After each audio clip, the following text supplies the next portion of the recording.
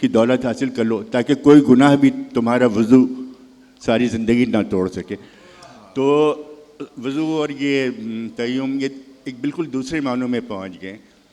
پھر آپ دیکھیں کہ دنیا کو وہم یعنی ایک کہا جاتا ہے شاعری میں بیدل سے پہلے اور بیدل کے بعد بھی, اور بیدل نے بے شمار اشعار اس موضوع پہ کہے ہیں, لیکن وہ کہتا ہے کہ قماش کسوت ہستی نمی تواں دریافت, حریر وہم بموجے سراب می بافن.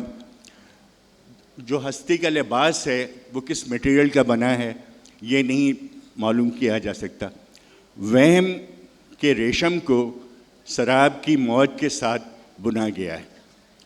تو یہ تو اس کے خیالات ہیں, مگر عام طور پر جب ہم بیدل کو پڑھتے ہیں تو اس کو تصوف اور بہت زیادہ فلسفہ یا تجریدیت جس کو ایبسٹریکشن کہتے ہیں اس میں جاتا ہے. لیکن بنیادی طور پر وہ شاعر تھا, اور اتنا ہی شاعر تھا جتنا کوئی اچھے سے اچھا شاعر ہو سکتا ہے. اچھا شاعر جب ہم غزل میں آتے ہیں تو کچھ ہر شاعر جو ہے وہ کوشش کرتا ہے مثال طور پر اپنے محبوب کو بیان کرنے کے لیے کہ وہ کتنا خوبصورت ہے. تو اب دیکھیے کہ یہ کس طرح بیان کر رہا ہے. نیست رنگین ذہنا ناخن پایت کے بہار, طلت خیش دری آئیں نہا می بینت. وہ کہہ رہا ہے کہ تیرے پاؤں کے ناخن جو ہیں وہ حنا سے رنگین نہیں ہیں, بلکہ بہار جو ہے اپنی خوبصورتی ان آئینوں میں دیکھ رہی ہے. یعنی معشوق وہ ہے کہ ساری بہار جو ہے اس کے صرف پاؤں کے ناخن ہے میں اس سما جاتی ہے, اور وہ خود سر سے پاؤں تک کیا ہوگا, اس کی کیا خوبصورتی ہوگی, کیا جلوہ ہوگا. اب میں سمجھتا ہوں کہ اس سے زیادہ تو کوئی بہت مشکل ہے کہ کوئی انسان کسی کی تعریف کر سکے.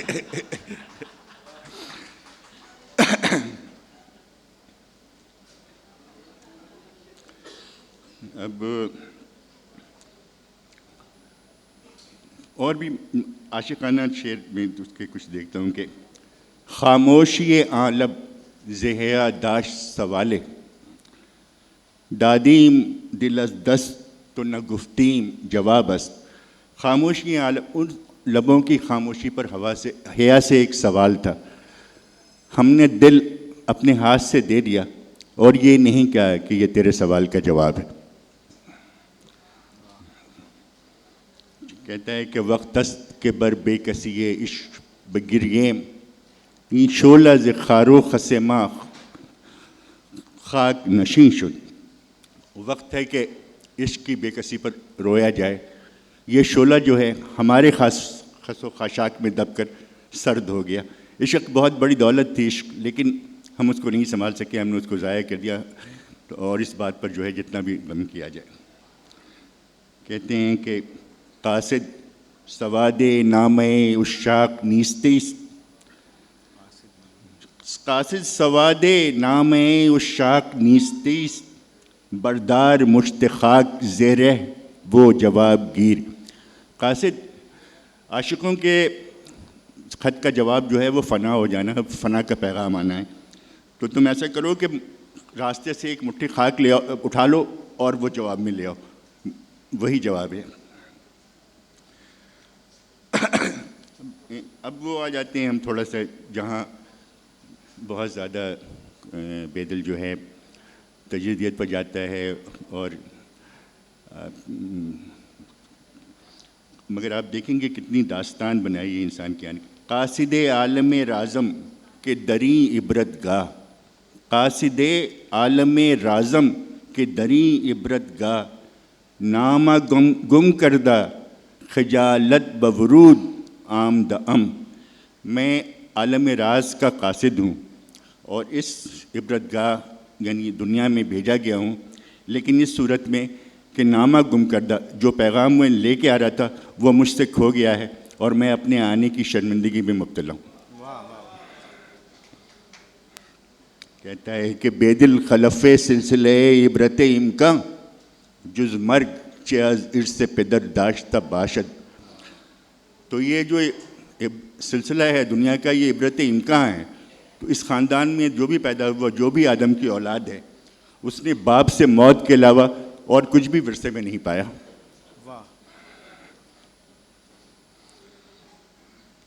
کہہ رہا ہے کہ صورت آفاق دیدی، صورت آفاق گر آشفتہ دیدی، دم مزن بے دلین تصویر کل کے بے نیازی میں کشد. اگر تم دنیا کی تصویر دیکھ رہے ہو کہ وہ بہت ہی خراب اور الٹی سیدھی بنی ہوئی ہے، مگر کچھ بھی مت بولو. یہ تصویر جو ہے ایک بے نیازی کے قلم سے بنائی گئی ہے. خدا نے یہ دنیا جو ہے اپنی بے نیازی میں بنائی ہے. اس میں کوئی ترتیب، کوئی چیز طلبگار مت ہو، بس جو ہو رہا ہے دیکھتے رہو. اب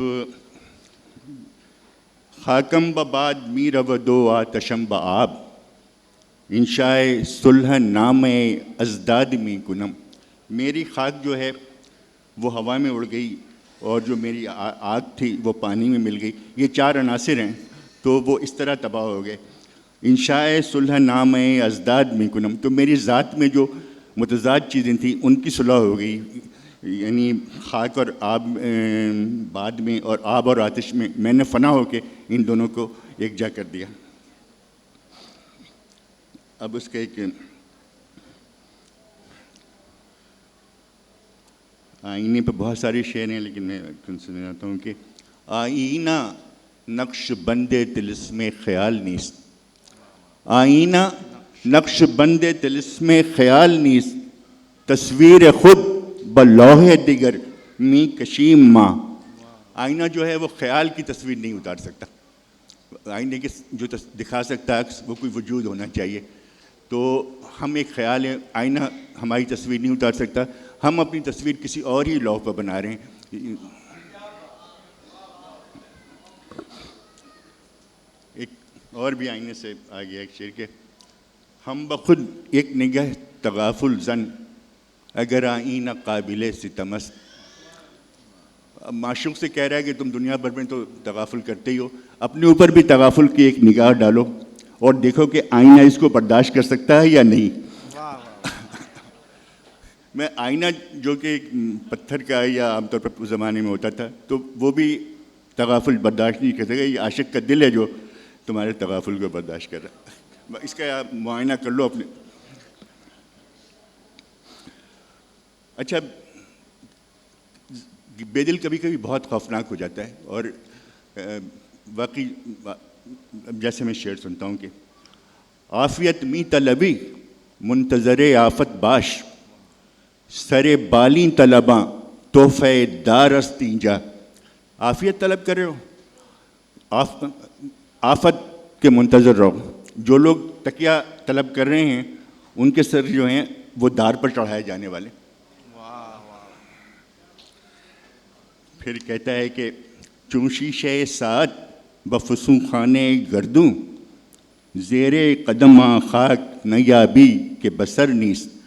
شیشہ سعد آور گلاس جو ہوتا ہے اور جو الٹ دیا جاتا ہے وقت ختم ہونے کے بعد. چون شیشہ سعد بفسوں خانے گردوں، تو آسمان کے عجائب گھر میں شیشہ سعد کی طرح زیر قدم خاک نیابی کے بسر نیست، پیروں کے نیچے وہ خاک تمہیں نہیں ملے گی جو ایک دن تمہارے سر پر نہیں آئے گی. اب یہ کہتا ہے کہ اب آپ نے ایک ہوتا ہے کہ وزن میں شیشے اچھل رہے ہیں، ایک محاورہ ہے، اور چھلکتے ہیں پیمانے. اب اس پہ کہتا ہے کہ اب وہ ٹوٹ جاتے ہیں پھر زیادہ اچھلنے پر. شیشہ را سرکشی خیش نشان دست بخوں، شیشہ را سرکشی خیش نشان دست بخوں، گردنے بے ادبارا رگ گردن تیغست. تو شیشہ اپنی سرکشی کی وجہ سے خون کے لیے اس پر نشان مقرر کر دیا گیا کہ مارا. تو بے ادب جو ہیں ان کی رگ گردن ہی تیغ ہے، یعنی ان کے وہ اپنی ایسی حرکت کرتے ہیں کہ وہ خود سے مارے جاتے ہیں. گردنے بے ادبا را رگ گردن تیغست. کچھ آپ بھی میں پھر بات کرتے کچھ انتخاب آپ نے کیے تھے. جی میں نے تو I wanted to illustrate sort of complexity. تو اکثر آپ نے جو شعر پڑھے کافی عاشق والے یا عاشقانہ شعر، جو بھی آپ the love poetry that is usually found in Persian, but also سب کے ہندی میں اکثر جو شاعری آپ کو ملے گی اس میں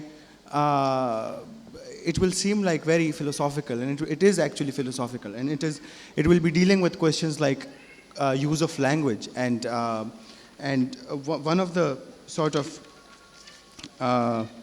illustrative shares that I thought would illustrate that. I mean, the use of language and اور خاموشی سائلنس کے اوپر جو ہے. اگین یہ ربائی ہے بیدل کی, اور پہلے میں وہ پڑھوں گا, پھر اس کے بعد فاروقی صاحب کا ترجمہ. ساز وحشت حقیقت ساکن نیست, ظاہر ہر چند پر زند باطن نیست, گوہر دو جہاں بے گفتگو خوں گردد, حرفے کہ بے خاموشی رسد ممکن نیست. The nature of madness is not a static reality. The apparent may fly ever so high, but it can never be the unapparent. Even if the two worlds talked away, until they turn to blood, the speech that attains the level of silence would be impossible. So for Bedil and sabke Hindi poets, particularly for Bedil, the most sort of powerful poetry is actually silence itself. And that is possible only when the poet has pushed the limits of language and the poet has explored whatever language can do. And in the end, what the poet realizes is کہ زبان میں وہ وسعت ہے ہی نہیں, زبان میں وہ کچھ ممکن ہی نہیں ہے جو خاموشی میں ہے. Which is sort of a contradictory thing, because this is the most perfected use of language, but then it is an acceptance of defeat in the most beautiful words as well. Bedil کے کچھ شعر آپ نے جو انتخاب کیے تھے افضال صاحب, اس میں وہ آپ نے میرے خیال 4 بہت اچھے شعر جو آپ نے چھوڑ دیے. اچھا چلیں میں پڑھتا ہوں. نغمہ تارے نفس بے مژدہ وصل نبود, نغمہ تارے نفس بے مژدہ وصل نبود, نبض دل تامی تپید آواز پائے یار داشت. کہ تارے نفس جو سانس کا نغمہ ہے وہ وصل کی خوشخبری کے بغیر ممکن نہیں ہے. نبض دل تامی تپید, جب تک دل دھڑک رہا ہے آواز پائے یار داشت, اس میں محبوب کے پیروں کی آواز ہے. پھر ایک اور شعر ہے بیدل کا, دس از اے لٹل مور ایبسٹریکٹ. در دشت تحیر جہت نیست متعین, در دشت تحیر جہت نیست متعین, مارا چہ ضرور است کہ یابیم کجائیم. کہ حیرت کے دشت میں, حیرت کے صحرا میں, is talking about the world, جہت ڈائریکشن از متعین نہیں ہے. ہمیں کیا ضرورت ہے کہ ہم ڈھونڈیں کہ وہ کہاں ہے, کیا ہے. آئینے پہ افضال صاحب نے ایک شعر پڑھا تھا, اسی پہ بیدل کا ایک اور شعر ہے. Use of mirror becomes a very sort of important metaphor in Persian poetry, and even non-sabke Hindi poetry, you see it, Ghalib uses it. I mean, even sabke Hindi, by the way, is also not just Persian. A lot of Urdu poets write in that color, in that mode of style, but a lot of Indian poets also don't. I mean, we will, I think, read a translation by Afzal Sahab of a Mir Ghazal, which will show sort of the difference of register, which is not, he is an Indian poet and he is writing in Persian, but it is not sabke Hindi, it is not Indian style Persian poetry. تو اس شعر کے بعد میرے خیال سے وہ ہم پڑھتے ہیں. وحدت سرائے دل نہ شود جلوہ گاہ غیر, وحدت سرائے دل نہ شود جلوہ گاہ غیر, عکس است تہمت کے برائی نہ بست اند. یہ آپ یہ شعر پتہ نہیں شاید یہ اس طرح ہوتا ہے. وحدت سرائے دل نہ شود جلوہ گاہ غیر, عکس است تہمت کے برائی نہ بست اند. یعنی کہ دل کی جو سرائے ہے, وحدت سرائے دل, اس میں غیر کا جلوہ ممکن نہیں ہے, رائٹ, آتا نہیں. عکس است, جو عکس ہے وہ تہمت ہے کہ جو آئینے میں بند ہے. تو I think to sort of contrast it to what non-sabke Hindi Persian poetry from India looked like, it is appropriate sort of to read a ghazal by Mir. ایک خالی ایک شعر اور مطلب بیدل کو بیان کرنا اتنے تھوڑے سے وقت میں بہت ہی مشکل سی بات تھی. مطلب ایک مضمون ہے کہ دیوانہ جو ہے وہ گریباں پھاڑتا ہے, لکھا جا رہا ہے, اور ایک یہ ہوتا ہے کہ وہ جب زیادہ دیوانگی ہو جاتی ہے یا دنیا کے علائق سے چھٹکارا حاصل کرنا چاہتا ہے تو برہنگی میں آ جاتا ہے. یہ دو کیفیتیں. اب وہ بیدل دونوں کو ایک کر دیتا ہے. یہ آپ شعر دیکھیں کہ خلق بر وز جنوں محو نظر دوختہ نست این قدر چاک مزن جامع عریانی را. دنیا جو ہے وز جنوں پر نظر گاڑے ہوئے ہے, جامع عریانی کو اتنا زیادہ مت پھاڑو. تو اب اس نے جامع پھاڑنا, عریاں ہونا اور دونوں کو ایک ساتھ ملا کے یہ شعر ایک مضمون بنایا. تو ایک اور ان کا بہت ہی میں سمجھتا ہوں کہ وہ شعر پڑھ کے ختم کر دیتے ہیں. مشکل ہے. I think ابھی ہمارے پاس وقت ہے, so we can do a little bit more of Bedil. میں کچھ اور شعر پڑھ سکتے ہیں. اچھا. طلسم حیرتم و ایک نفس قرارم نیست, طلسم حیرتم و ایک نفس قرارم نیست, بآب آئینۂ دل سرشتہ اند میرا. تو اب یہ شعر, اس میں کئی استعارے ہیں اور میں طلسم حیرت ہوں اور مجھے ایک سانس بھی قرار نہیں آ رہا ہے, اور مجھے دل کے آئینے کی چمک سے بنایا گیا. اب اس کو دشوار ہے, میں اس کو مطلب بتا دے اسے سمجھ سکتے ہیں, لیکن طلسم حیرتم و یک نفس قرارم نیست, باب آئینۂ دل سرشتہ اند میرا, بفرصت نگہ آخرست تحصیلم برات رنگمو بر گل نوشتہ اند مرا. بفرصت نگہ آخرست تحصیلم, ایک نگاہ اگر ڈالیں, ایک نگاہ کی فرصت میں مجھے حاصل کیا جا سکتا ہے. برات رنگمو بر گل نوشتہ اند میرا, میں رنگ کی برات ہوں اور مجھے پھول پر لکھا گیا. اچھا, برات کیا ہے؟ ٹیکنیکلی وہ ٹرم ہے جس کو ہم ہونڈی کہتے ہیں. جب آپ دکھاتے ہیں تو وہ آپ کو وہ چیز مل جاتی ہے. تو بیدل کو جو اس کی شاعری میں اتنے رنگ ہیں, اتنی خوبیاں ہیں اور بہت کچھ ہے سوچنے کو, تو وہ اگر آپ یہ اس پر نگاہ ڈالیں اور سرسری نہیں ڈالیں تو آپ کو وہ ساری رنگ, ساری خوبیاں آپ تک پہنچ جائیں گی, حاصل کر سکتے ہیں. اسے ظاہر پڑھ کے ہی حاصل کر سکتے ہیں. میرے خیال سے میں بیدل کا ایک اور دو شعر آپ کی ترجمے پڑھتا ہوں, اس کے بعد پھر اب میر کچھ پڑھیں گے, پھر کچھ آپ کی شاعری. سو عالم از خاکستر ماں موج ساغر می زند, عالم از خاکستر ماں موج ساغر می زند, چشم مخمورے کے مارا این قدر مستانے سوخت. دنیا کے ساغر میں ہماری خاکستر سے موجیں اٹھ رہی ہیں, دنیا کے ساغر میں ہماری خاکستر سے موجیں اٹھ رہی ہیں, کس کی مخمور آنکھوں نے ہمیں اس قدر مستی سے جلایا ہے. ایک اور شعر ہے بیدل کا. بے قبول آنکف نازنی کے کند شفاعت خون من, بے قبول آنکف نازنی کے کند شفاعت خون من, در صبر می زنم آن قدر کے بہار رنگ حنا رسد. میرے خون کو شرف قبولیت بخشنے کی اس کف نازنی سے سفارش کون کرتا, صبر کا دروازہ اس قدر پیٹتا ہوں کہ رنگ حنا کی بہار آ پہنچتی ہے. اس کو for those who don't understand Urdu or Persian, Musharraf Ali Farooqi has a beautiful rendition of this verse. Who will beseech those beautiful and delicate hands to shed my blood? Who will beseech those beautiful and delicate hands to shed my blood? I knocked on the door of patience till a spring of henna's color arrived. I think کچھ میر کے فارسی کلام سے کچھ پڑھا جائے. یہ میر کا فارسی کلام جو افضال صاحب نے ترجمہ کیا ہے, ابھی او یو پی سے چھپا ہے. ایک غزل ہے جو افضال صاحب آپ میں پڑھوں؟ اچھا چلیں پڑھیں بالکل. میں کچھ اور بھی پڑھنا چاہتا ہوں. چلیں آپ کچھ اور پڑھ دیجیے گا, میں پڑھ لیتا ہوں. وارف تگاں ز کوئے تو ہر گاہ می روند, جامی دہند ہر قدم وراہ می روند, وارفتگان تیرے کوچے سے جب گزرتے ہیں، ہر قدم پر جان دیتے ہیں اور راستہ چلتے ہیں.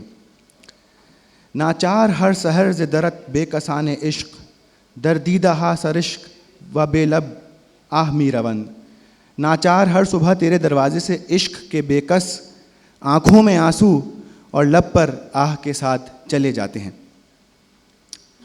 ما خود فقط بزلف و زنخ مبتلا نعیم، ما خود فقط بزلف و زنخ مبتلا نعیم، خوباں بری سمان تو در چاہ می روند. فقط ہم خود ہی زلف اور زنخ میں مبتلا نہیں ہیں. تھوڑی زنخ جو ہے تھوڑی کو کہتے ہیں. فقط ہم خود ہی زلف اور زنخ میں مبتلا نہیں ہیں، خوباں بھی تیری رسی سے کنویں میں چلے جاتے ہیں. بروئے زو فشاں چوب مہتاب می رسد، بروئے زو فشاں چوب مہتاب می رسد، انجم بچشم روشنی ماہ می روند. اپنے زوفشاں چہرے کے ساتھ جب تو چاندنی میں پہنچتا ہے، اپنے زوفشاں چہرے کے ساتھ جب تو چاندنی میں پہنچتا ہے، ستارے چاند کو مبارکباد دینے کے لیے چلے جاتے ہیں. مستانہ پا منہ کے جہاں منا، مستانہ پا منا کے جہاں شیش خانہ است، رہ رو چنا کہ مردم آگاہ می روند. پاؤں مستانہ نہ رکھ کہ دنیا شیشہ خانہ ہے، سنبھل کے چلو.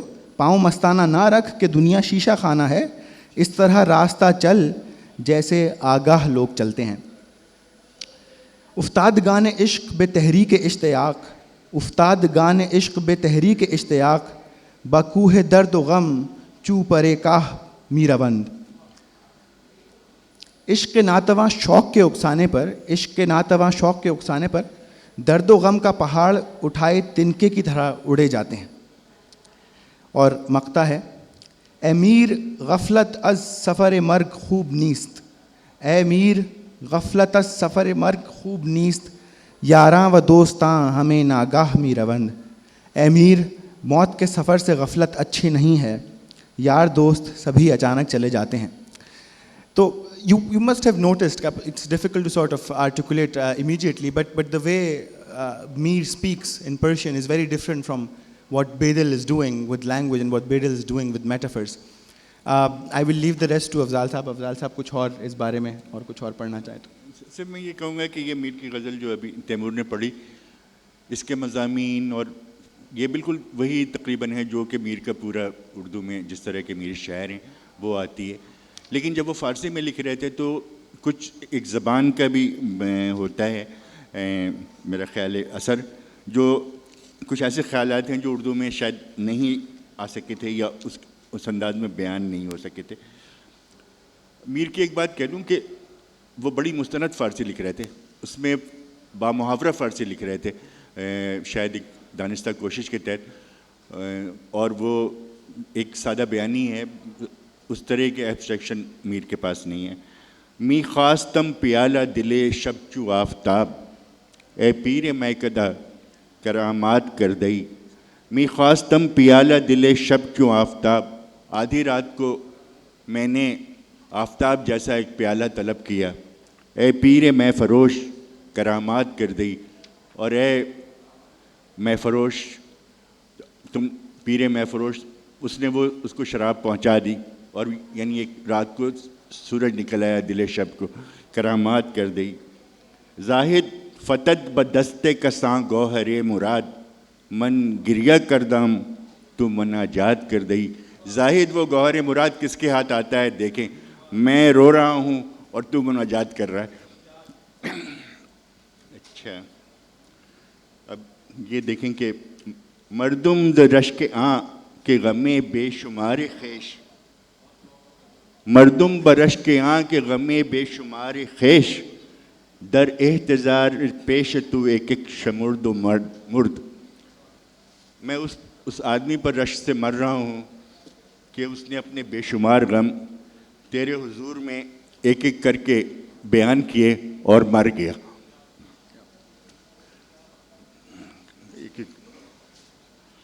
الصبح، اب یہ بالکل اردو والا انداز ہے. الصبح شور میر بگوشم نمی رسد، شاید کہ عہد نالا ببلبل